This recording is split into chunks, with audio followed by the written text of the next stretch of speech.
Hello there, and welcome back to another edition of Moving Heavy Things with Hardwaylearnt. Today we'll be looking at the Ferri boom mower that I picked up at auction. But first we've got to get it off the trailer.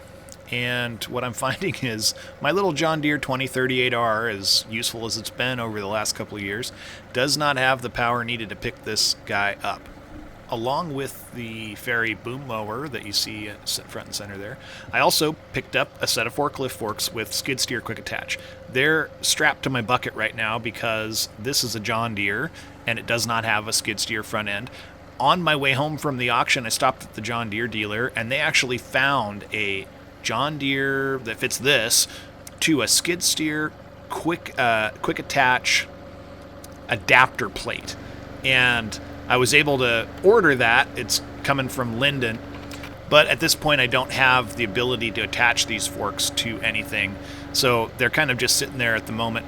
I've got a chain around my D-rings on the top of my loader bucket. And then I've got a chain hooked to that chain centered at the bucket, which is what I'm using to do this drag. It's not the best operation, but again, I'm not trying to lift it. I'm just trying to scoot it a little closer to the edge. This is just a dragging operation at the moment.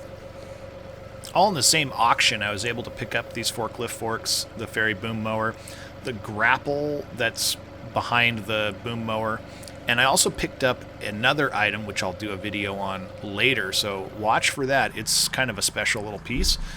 Videos of that will be coming up soon.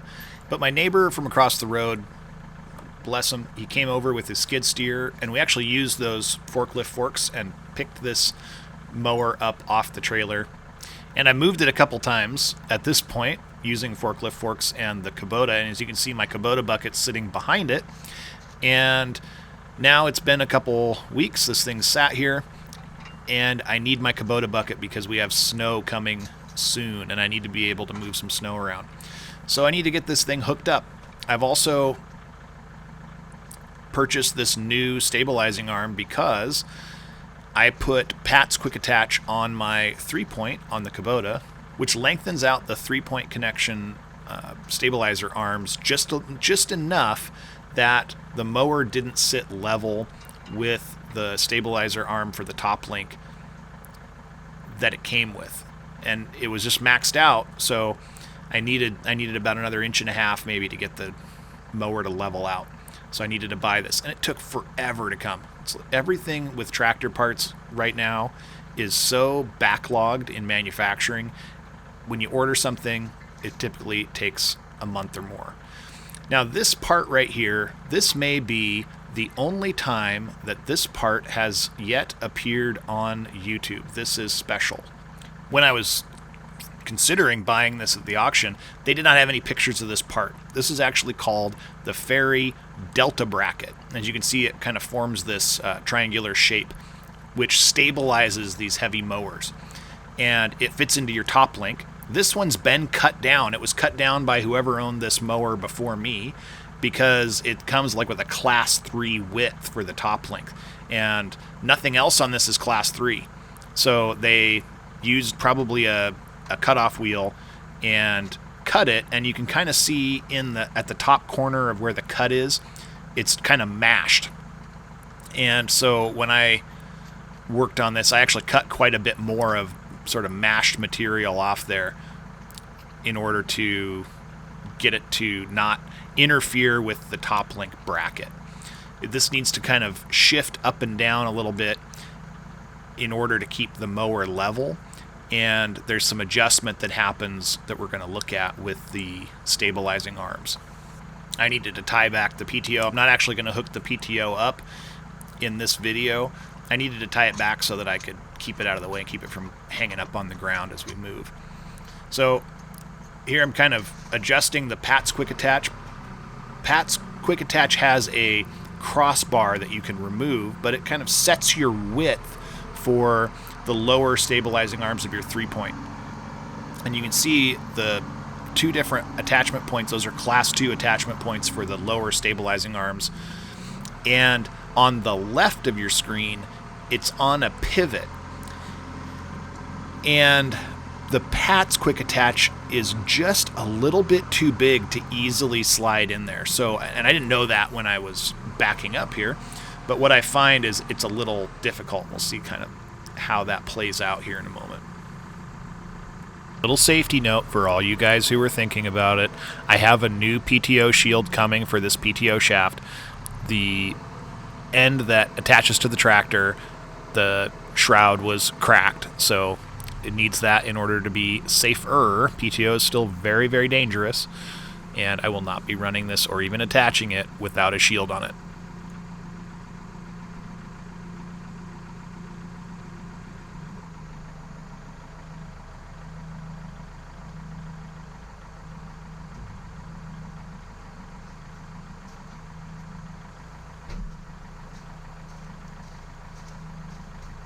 So you notice me adjusting it in width here.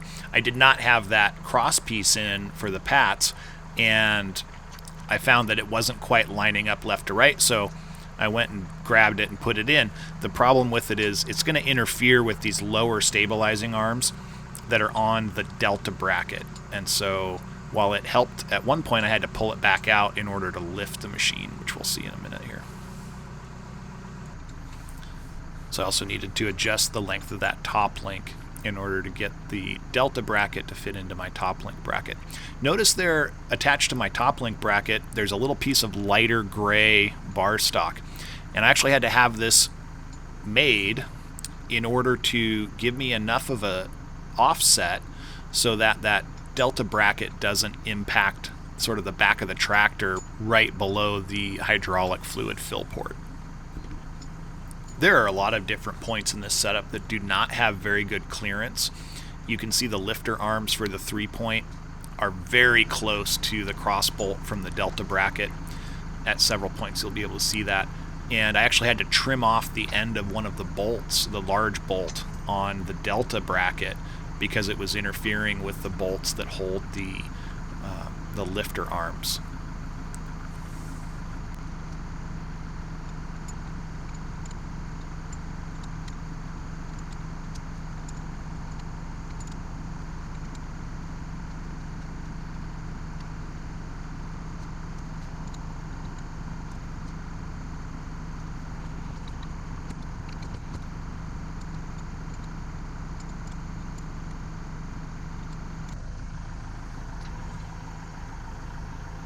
Even with all that fine adjustment, getting this pin to actually go home into this bracket was no joke. I end up having to grab my pry bar and give it some leverage in order to push it home because it just wanted to hang up. So all that little fine adjustment to get it to be even close. I found it quite stressful standing here between the rear tires of the tractor and the mower. Just having to lean forward really stressed my low back, where I've had 2 back surgeries, and by the time I was done with this, I was really done with it.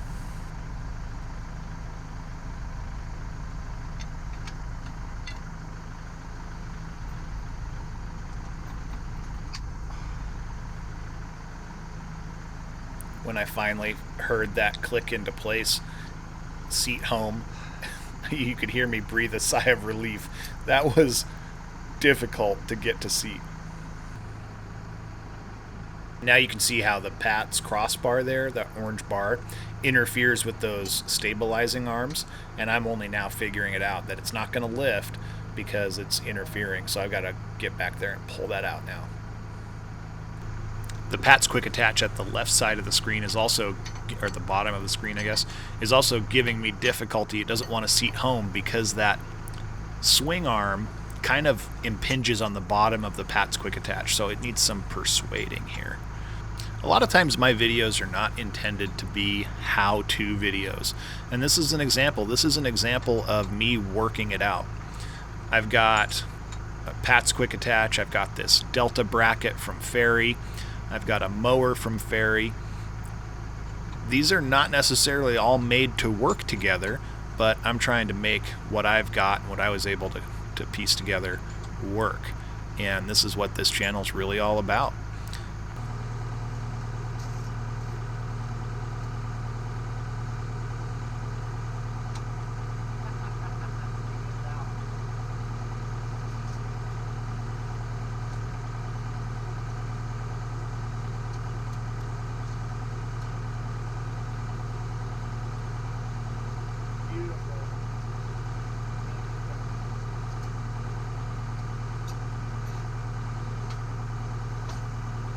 Now I've noticed just how wedged in that crossbar is from the Pat's quick attach, so I actually had to drop the lower lift arm off of the mower in order to get that out, and it's still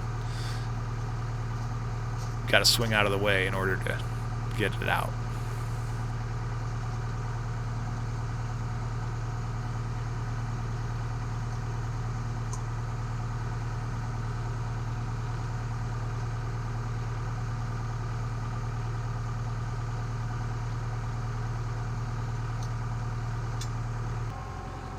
So after I got that crossbar out of the way, I got to lift the unit up again so that it clicks down into the Pat's quick attach.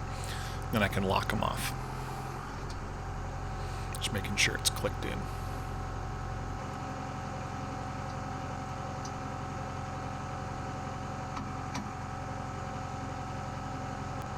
Once this is all attached, the Delta bracket gives you a lot of ability to shift the unit around and create balance.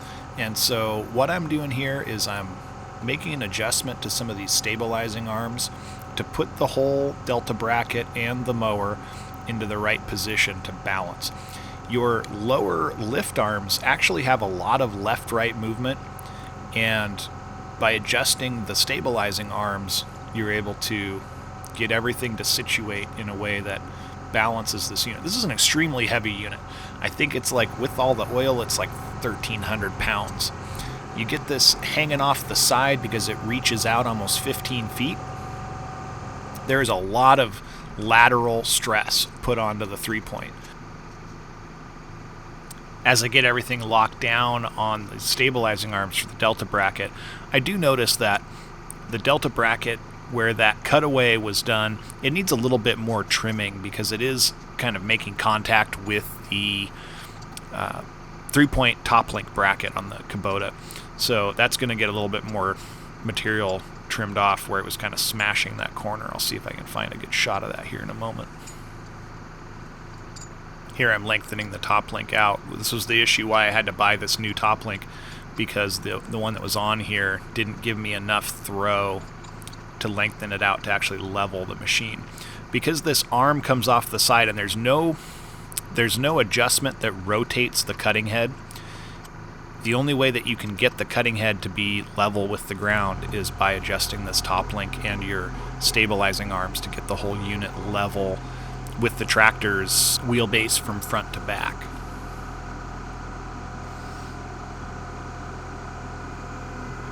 Lifted and lowered a little bit, just checking for interference. Whenever you're doing something like this, I'm pretty sure you want to make sure it doesn't catch, grind, and break something. I'm only moving this a little ways so I can get access to my Kubota's bucket, which I foolishly set on the wrong side of it, and then the grass got saturated and I could no longer drive without tearing up my lawn. But I also didn't realize that a puddle had formed here as well, and the ground had really softened up. This ended up not being a very good place to set this down. I tried to throw those cinder blocks back under it. However, the soft ground here just about created a disaster. When I unhooked the top link, the whole machine almost tipped over on me. Was able to put some leverage at the top and get it back in place. But unfortunately, I didn't get that on video, but I am confessing. This is my mea culpa. Don't put heavy machinery on soft ground where it could tip over on you or someone else. I ended up having to pick this thing back up. Only had to reattach the top link, but pick it back up and move it over onto the gravel road just far enough away from my bucket that I could pick it up, which is where it sits today. I'll be working on getting the controls mounted up in the cab of the Kubota L6060, as well as running through the service on the Ferri boom mower. I also have to change probably the lower window in the Kubota L6060's cab in order to get the controls fed into the cab. I'm thinking that right above where the 3-point attachment is, there's a horizontal slit window, and I'll turn that into a slider by using some Lexan. Also, here's the shot I promised you where you can kind of see that mashed corner that's interfering with the top link bracket. As it's easing down here, you can see where that little mash spot is right there in the corner. That is going to be something that I'm going to need to deal with and just round that corner out so that there's no interference there. Hope to have this mower up and running here in the next few weeks and have it over to the homestead property and work the ditch and bank maintenance, make sure my trucks aren't getting so scratched up over there. If you've enjoyed this content, I hope that you hit that like button and subscribe to the channel to stay with this project and see how this goes for us.